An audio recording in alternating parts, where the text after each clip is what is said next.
That's quite sad, very sad. A few 100,000.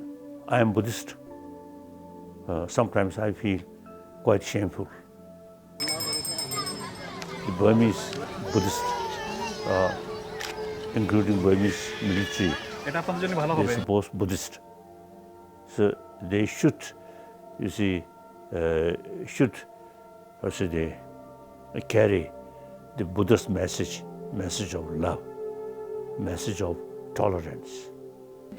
Aung San Suu Kyi, as a Nobel laureate, I know a few occasions we have meeting. Then one occasion I mentioned this. Then she told me,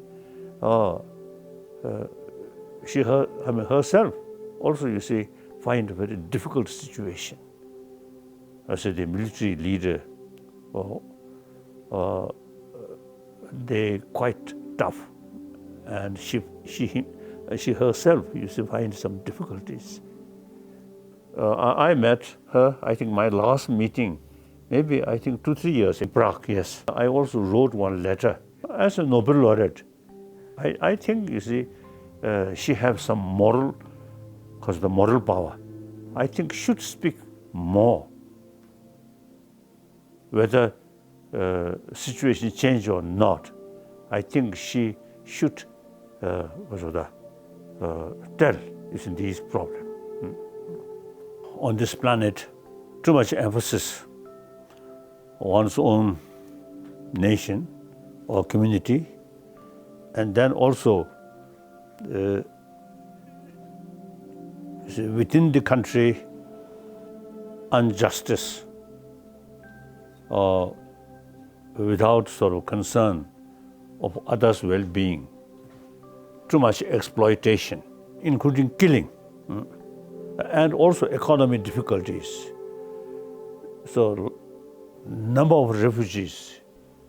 I think in Asia, except the Burmese, that Muslim community, otherwise I think Asia, comparatively, I think better.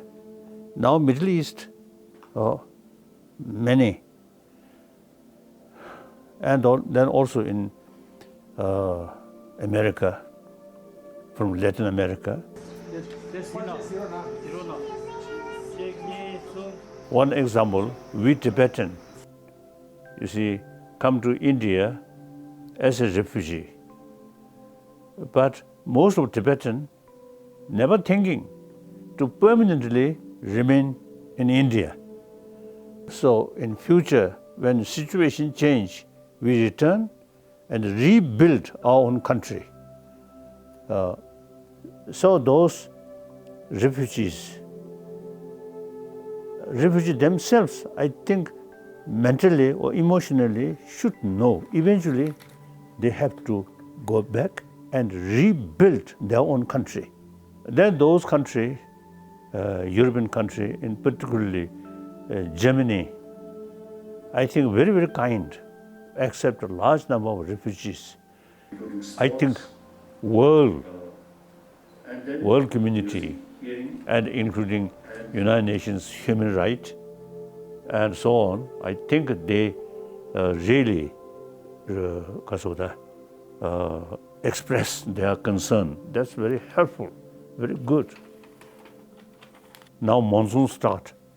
These Burmese Muslim, I think they are temporary shelter.